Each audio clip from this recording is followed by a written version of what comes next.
Today is Thursday, May 19th, 2016. This is Tom Dillon, the Lifetime Liberal, and today's rant will be Team Sanders, a losing campaign and a losing revolution. Now, I'm going to take something from addiction circles here, when an addict or an alcoholic basically has to give it all up, technically they have to do something is number one, accept they can never do this stuff again, and number two, what is the big thing, is surrender. They have to let go. And with surrender actually comes a great deal of power.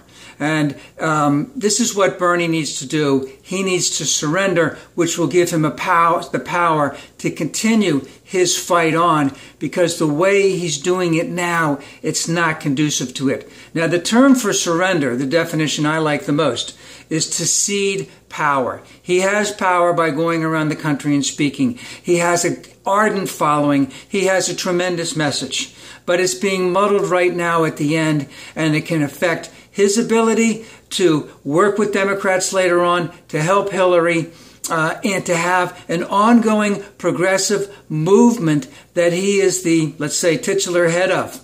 So he needs to cede power.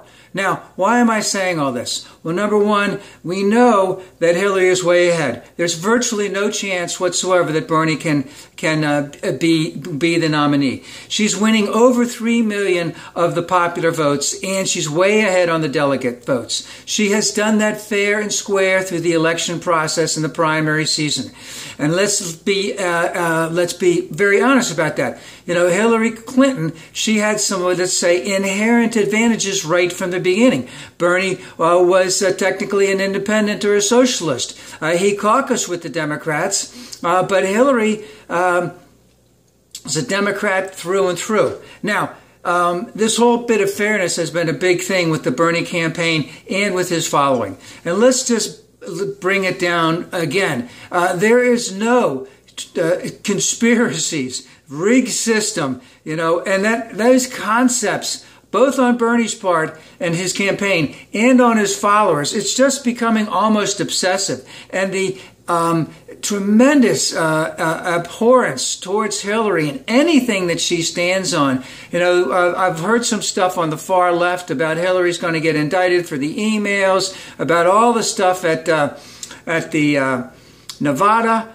convention, where let's just bring it down. Hillary's people came out in force. They already had won the caucus, and that they made sure that they continued to win. And Bernie's people were upset that they didn't get to roll them all over, and took it out on them. So, and the big thing about that, and this is why I'm talking about surrender, about letting go and accepting, is that after all of that, Bernie's campaign basically did not denounce vehemently, demonstrably, to the extent that that is 100% unacceptable. They just said that they don't like violence. And oh, by the way, you know, there's a rigged system out there. Hillary Clinton is basically to blame for all of this because she's not following. You know, we're not beating her. Debbie Wasserman Schultz is to blame, etc., etc. So he didn't really accept all of the responsibility that those were his people were doing it. He said he didn't like violence, but at the same time, oh, by the way, look at Hillary and all that other crap. She's not progressive enough. So, and what this is doing, it's making Bernie look like a grumpy old man, which I've said before, that his time has passed, so to speak. Now, if he wants to stay at the top of the progressive movement, then he needs to go out on a high note. Just like sports figures, who was the best one that ever went out on a high note was Bill Russell. There probably been a couple others, but I always liked Bill Russell.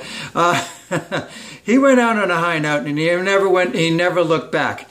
Okay, now, by not doing this, there's a couple things that are going on. This could hurt Hillary Rodham Clinton, obviously, because not only against Trump, but by the fact that his supporters are so ardent and so strong in following him, so itching to believe every conspiracy theory out there in their hatred towards Hillary, that they may not even be able to turn towards Hillary. Now, Bernie's campaign did say that there was not going to be any violence at the campaign, but he's going to fight on, and he's fighting on hard. But again, he's fighting on his issues, but he's making his abhorrence of Hillary, of the system, of the DNC, a great, great part of his campaign. So this could really hurt Hillary. Now, inside the Bernie camp, I'm seeing two things. I'm seeing Jeff Weaver, who is his main guy, talking. He's big on the conspiracy theories. He's bashing Hillary. He's bashing Debbie. He's bashing everything about the Democrats. He's making it, a holy war against the Democratic Party. So it's like he doesn't even care if he beats the Republicans. He's got to beat the Democrats. That seems to be the holy war that Jeff Weaver seems to be going. He's denying any type of mathematical possibility that there's not going to be, that Bernie is going to lose. He's denying that it's going to happen. And we know what the inevitability is of it all.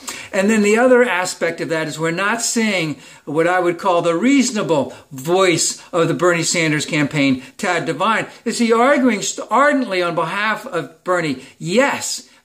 But he's just trudging along. He's not the in-your-face Jeff Weaver. We're going to win, and everything else everything that we're not winning about right now is to blame on Hillary and Debbie, etc. So it seems as if Ted Devine has taken a back seat in the Bernie campaign, which leads me all the way around to the big thing, that all of this that's coming about Bernie, about him being a grumpy old man, about him not denouncing demonstrably enough the violence that went on and how he was sick of it, and etc., and that he's going to continue to fight and fight on, that this is coming from Bernie himself. And of course, if you look back at a few things, he caucused with the Democrats, but he didn't necessarily go with them. Now, there's a reason why there's 38 Democratic senators, or is it 39, that have already supported Hillary and have backed her right from the beginning. Now, of course, Weaver and Bernie are saying, it's a conspiracy, it's a rigged system, they're all corrupt, it's all part of the corruption of the Democratic Party, etc., etc. But they went for Hillary because they knew she was strong. They knew that she was strong on defense. They knew that she was strong in foreign affairs. They knew that she knows how to run a campaign, run an administration, to get things done. As I've said many times, if you can only take an inch, you can only take 6 inches, you take it. If you can take a mile, you take it. You never seed anything, but you take as much as you get. And Bernie's basically out there saying, we're going to take everything. We're just going to have a revolution. And it isn't going to be that way. So these senators, they know this stuff. And as I said, only one of them have gone for Bernie. So what I'm saying really is right here is there needs to be surrender on Bernie's part. He needs to accept that it's not going to happen. All right? That doesn't mean he's got to stop. But he's got to accept that's not going to happen. More conciliatory towards the Democrats, towards the DNC, towards Hillary. Our enemy is Trump. It's not Hillary. How many times do we have to say that? We have to make this. We have to go after Trump. And we need the ardent following of Bernie's supporters, that they need to be with Hillary. I mean, after the election, we got to push Hillary even further. We know that. But we need to get Hillary elected, because we won't have a rat's ass chance of doing anything if Trump is coming in. And remember again that if Paul Ryan's the Speaker of the House, which hopefully he won't be, it's going to be hard to do anything. So surrender means to cede power. Cede power while you're on the high note, Bernie, not when you're on the low note.